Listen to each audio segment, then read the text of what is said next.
Because I don't know what happened. I sort of lost touch with you, what you were doing in the city, especially I think after like probably the mid '90s to late '90s. Buzz? Because I stopped going out in around '99 or so. So I don't know what you were doing, if you were doing much in the city by like the late '90s. Yes, I was at Buzz. At Buzz until I was till we closed. I was there for the 10 years. When did they close again? In 2005. It was 05. Okay, so you were there all the way. It could have been 2006, but it was definitely right around in there. Oh, because it got so bad by then. You were downstairs then. Well, no, by the very end, Michael and I were up together. I would start and he would finish, or we would both be on my floor and I would start and he would finish. Just because it was too slow to have both rooms. Too slow to have both rooms open. Yeah. So when you say it was bad by then, you're talking about the business? Yes, it was awful by then. And why do you think that? Well, they let that building go for one thing. Okay. And there was, I remember, I think there was a fire at one point. The bathrooms didn't work. The ceilings leaked. It was just the guy that owned the building didn't wanted it, the person that had the lease to get out, and so they were just letting the building go. And so we held on as long as we could, but that was. And then Harry was going to move us over to. Oh, then we went over to Aria for a little bit, and then that changed my program. They wanted me to play hip hop, which I never played in my life. Michael still played in the front, but he played more like how I used to play at Buzz, and then I played hip hop in the back, and that didn't last very long. And finally, Harry just pulled the plug on it. Were you comfortable playing hip hop, or was this another one of those cases where was it you not being yourself? Oh, I was not being myself, but I needed that money, so I was definitely a whore. Right. I wasn't very good at it because I didn't even know it. I mean, it was nothing that flowed out of me. I was just like going, "Oh God, I hope this works." Right. Oh God, I don't know about those two things. And then there'd be some hip hop I couldn't play because it was just. It was so awful. I just couldn't even play it. But so I would go listen to Susan Estera because she was at Embassy in those days, and try to emulate kind of what she was doing. Was she playing hip hop then? Yes, that was on the Thursday night thing. Yeah, that was all she played was hip hop. Okay, that was during. Because I know her mostly as like a. I know she did a lot of trance back in the '90s, and she does a lot of house and stuff. But she went to hip hop in that middle when hip hop was big in that. She's somebody else we're trying to get to talk to because we want to get as many people. Oh, definitely. Yeah, as possible.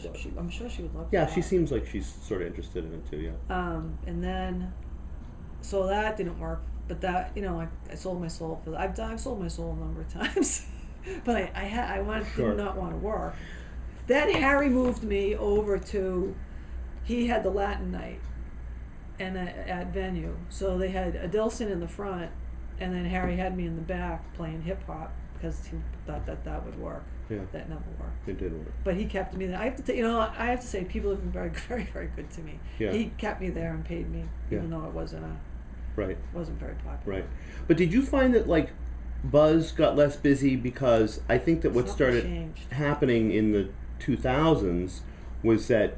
And I think this is kind of becoming commonly accepted knowledge now that the internet changed things a lot because people didn't have to go out to meet people anymore, right? Oh no, absolutely. That totally shut us down. It did, right? It made club. I mean, look at how many clubs there are left in Boston now versus. It was the death. It was the death knell for the clubs. It really was. It was. In my mind, yes. Because now you have Machine and you have Club Cafe are the only two.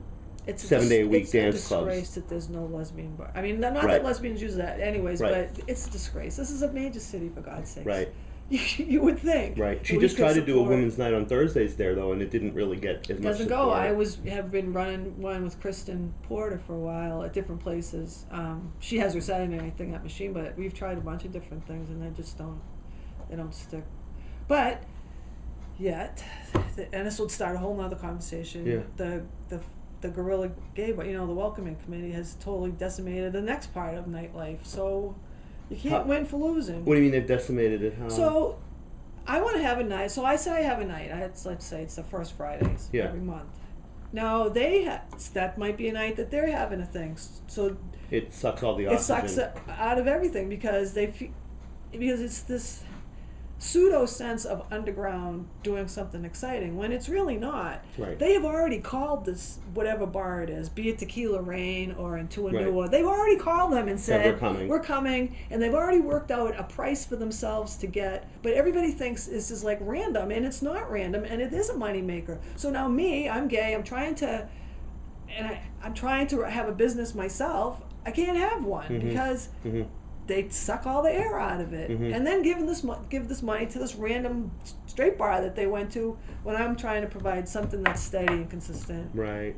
But to me, it drives me nuts. And but it's the way the business is going, and it's also moved from an idea where obviously, I think back to the days when people like Carol would show up every Friday at Chaps. Yeah. She'd play. Yeah. People would just show up when they open the doors. Yeah. And now you're lucky if you can get a successful monthly off the ground instead of never mind a weekly. Right. A monthly off the ground. And also sometimes it's you and another DJ, because it's rare now to find a DJ doing a 4 or 5 hour night by themselves.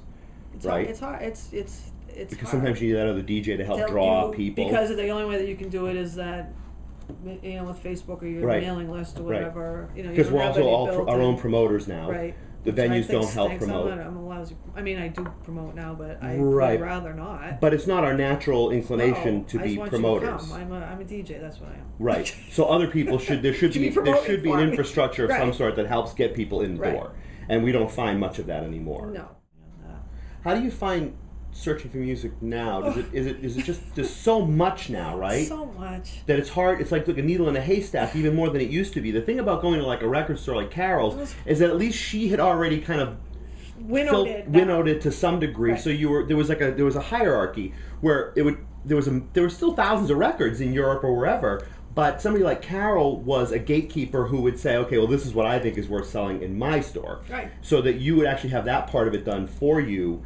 I think we're missing that middle person to some degree. And then now. you would go over to Boston Beat or whatever to see what their buyers thought. And then I used to have this guy in Ohio, Resurrection Records, and he used to winnow through. And because what ended up happening, I'd be on the Cape, and Carol wouldn't play me the records over the phone, and I couldn't get up there. So this guy, who I had met at a record at one of the Winter Music Conferences a million years before that, worked at this record store, and he would.